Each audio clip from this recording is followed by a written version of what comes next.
Handy person services and setting up business.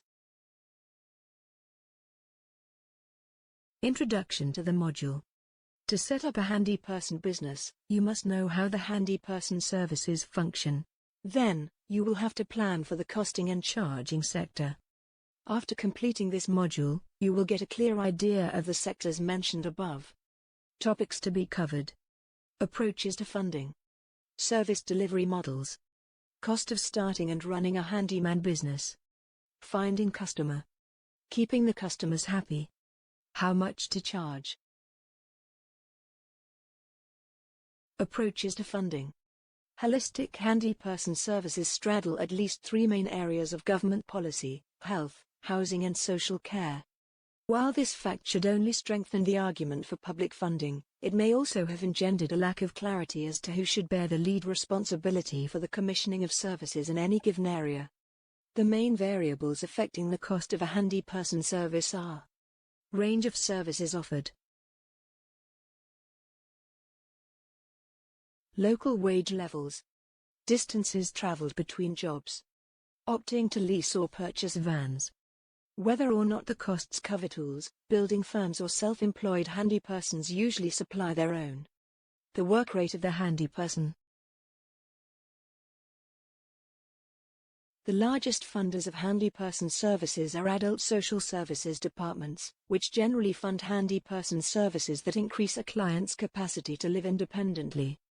These services usually include minor adaptations, such as handrails, provided as a preventative measure, repairs or adaptations to allow the timely discharge of patients from hospital, installing telecare devices or carrying out minor adaptations to reduce the likelihood of falls. Health services, particularly PCTs, can also fund these types of services.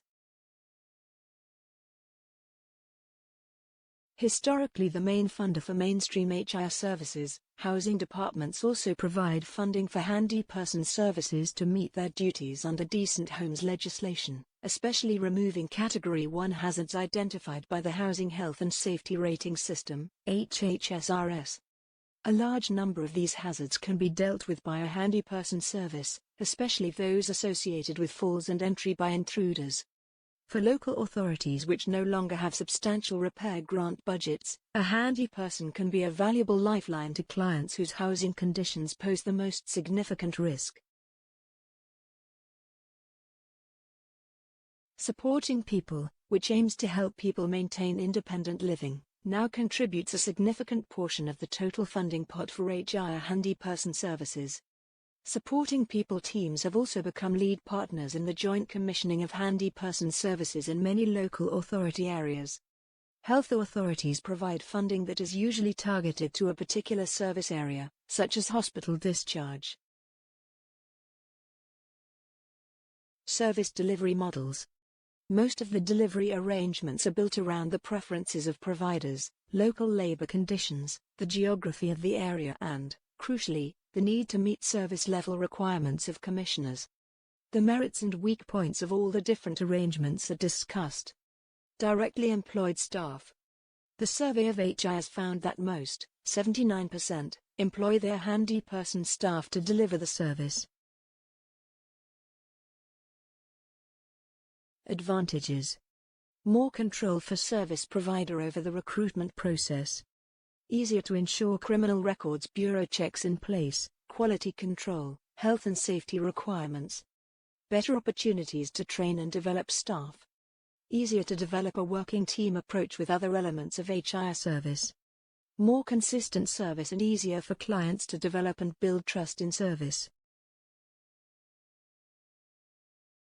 Disadvantages. Potentially a higher cost and less flexible workforce. Costs for tools and vehicle purchase or leasing. Harder to guarantee responsiveness of service, for example, difficulties finding cover in case of sickness, holidays.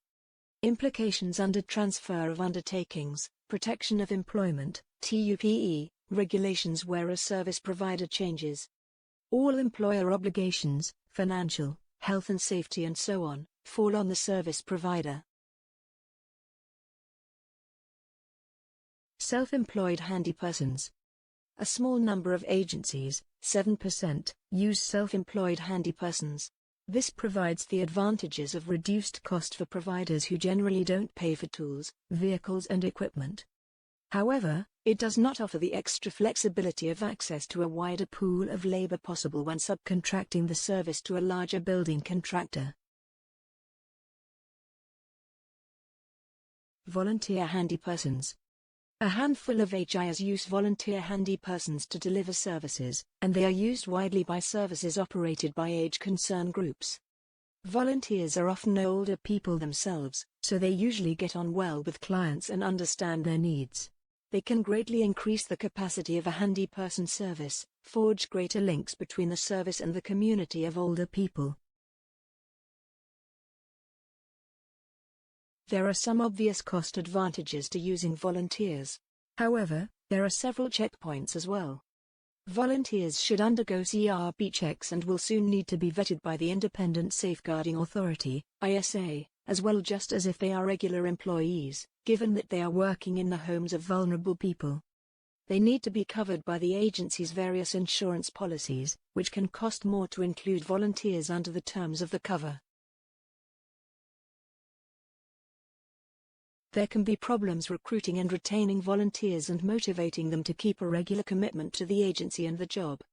Volunteers need to be maintained by a program of support, including dedicated management time and training. Volunteers can bring a wealth of experience from past employment, but their training needs can differ from regular employees. Employees may feel threatened by or resentful towards volunteers, particularly if they feel that many of them are taking them over.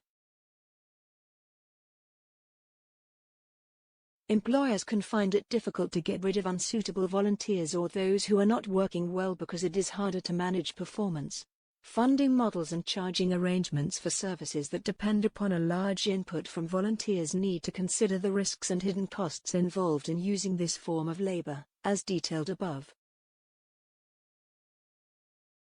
Cost of starting and running a handyman business. Setting up a handyman business can be relatively inexpensive, particularly if you are a one-person operation. To begin, you will need to purchase a collection of tools that you may already own, as well as consider a vehicle, a van, car, or even a scooter will suffice.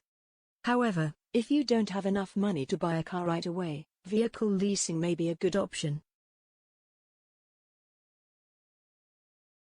It is recommended to go to your local bank to ask about vehicle leasing, as many of the prominent leasing companies are associated with central banks.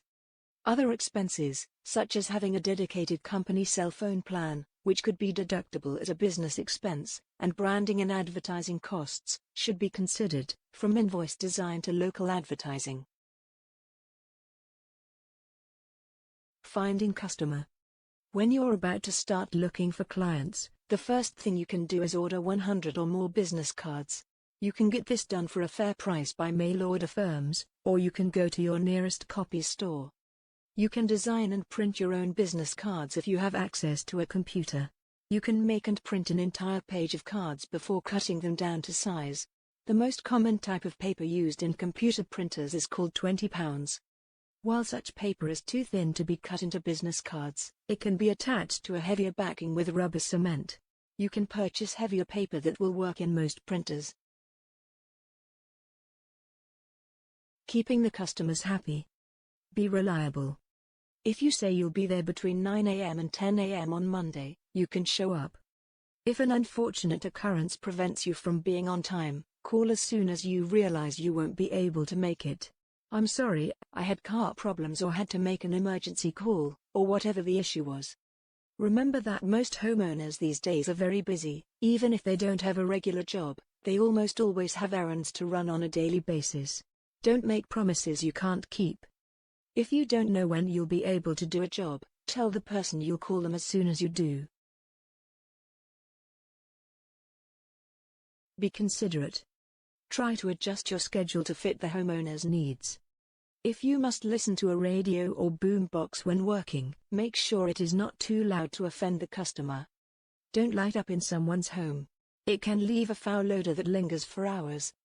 If you leave ladders or other large items on the job site before you're finished, make sure they don't end up in the homeowner's way. When customers call you again to ask for more work, you know you have pleased them. Helpful customers. Another reason to be polite with your customers is that they can be of assistance to you in various ways. Some of the customers may offer their furniture, books, sports equipment, computers, etc., that they no longer needed. As a result, this is another benefit you can give your customers, allowing them to exchange items with one another. Customers vary. Your customers' salaries and personalities would be diverse. You should be able to adjust to whatever needs and desires you have.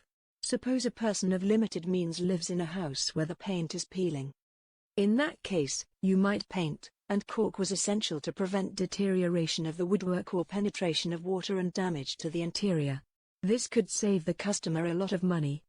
Other customers will want all areas painted, even if most of the areas don't need it, to make everything look as nice and new and shiny as possible. Similarly, one customer might want a fence that is falling fixed at minimum expense.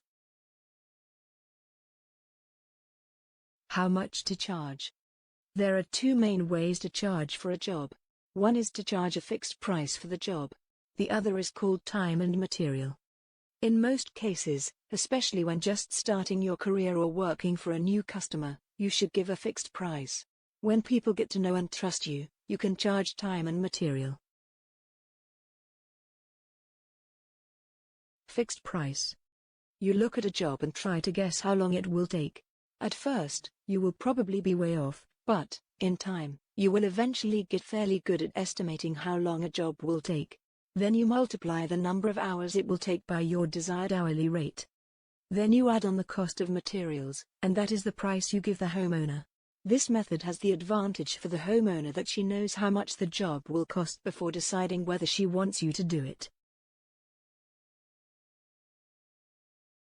It is also the only way she can compare your bid with others that she may get. Also, if a problem arises which causes the job to take longer than expected, it is your problem, not hers. Many handy persons use the fixed price method exclusively. When the price is fixed, the advantage for you is that if the job takes less time than you expected, you make more per hour than you had anticipated. Another advantage is that you need not keep track of the hours you work, and if you stop for a while to talk to someone, it doesn't matter. The disadvantage for you is that you could end up working for far less than you expected if you underestimate the time required. Minimum charge. Suppose you are called out to do a job and, when you arrive, you find that it takes only a few minutes to solve the problem. Maybe something wasn't plugged in properly, a valve somewhere wasn't turned on, or a circuit breaker needed resetting. Many handy persons have a minimum charge, perhaps an hour of their time. It is seen as entirely reasonable, and if you have plenty of work and plenty of customers, there is no reason not to do it. You may lose a little money doing this, but you can be sure that the person will be grateful and probably give you work in the future. Summary. This module can be summarized as: holistic handy person services straddle at least three main areas of government policy: health, housing and social care. Health authorities provide funding that is usually targeted to a particular service area, such as hospital discharge. The cost of setting up a handyman business can be reasonably low, especially if you are a one-person band. There are two main ways to charge for a job.